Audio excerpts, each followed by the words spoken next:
నిజంగా నాకే రాజకీయ అధికారం మీద పిచ్చ ఉంటే, అంత అధికార దాహం ఉంటే నేను సమైక్యాంధ్ర ఉద్యమాన్ని నేను నడిపేవాడిని. ఇక్కడికి వచ్చి నేను నడిపేవాడిని. ఏమంత దమ్ము లేదా, అంత తెగింపు లేదా? అంత మాత్రం రాజకీయం మనం చేయలేమా? మనకేం ఏమనుకుంటారు వాళ్ళు? ఎందుకు చేయలేదంటే, నాకు తెలంగాణ అంటే ప్రేమ, తెలంగాణ అంటే ఇస్తాం, నాకు అంత ప్రేమ.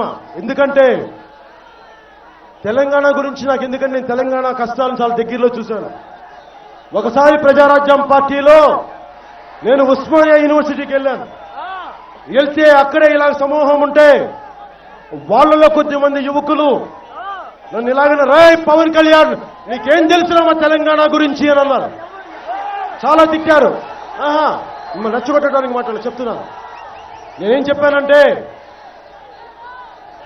నా స్నేహితుడు, నాకు సన్నిహితుడు, తెలంగాణ కవి మాస్టర్జీ పాట పాడాను.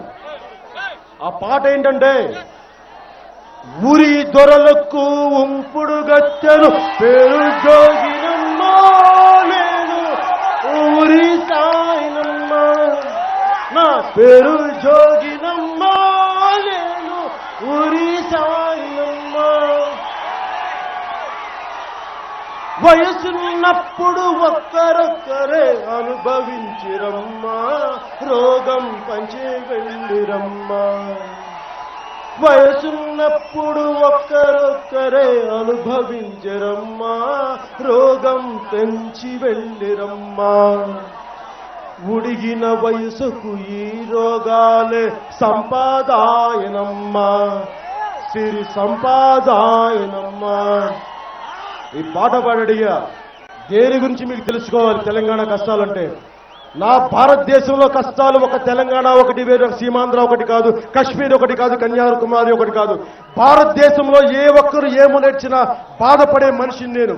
అందుకు చెప్పాను, మీరు నన్ను కూర్చోబెట్టి ఇలాంటి ప్రశ్నలకు నేను భయపడను. నేను అన్ని అర్థం చేసుకుని ప్రజా సమస్యల మీద పోరాటం చేయడానికే రాజకీయాల్లోకి వచ్చాను, కానీ తప్పించుకోవడానికో పదవులు అనుభవించడానికో కాదు.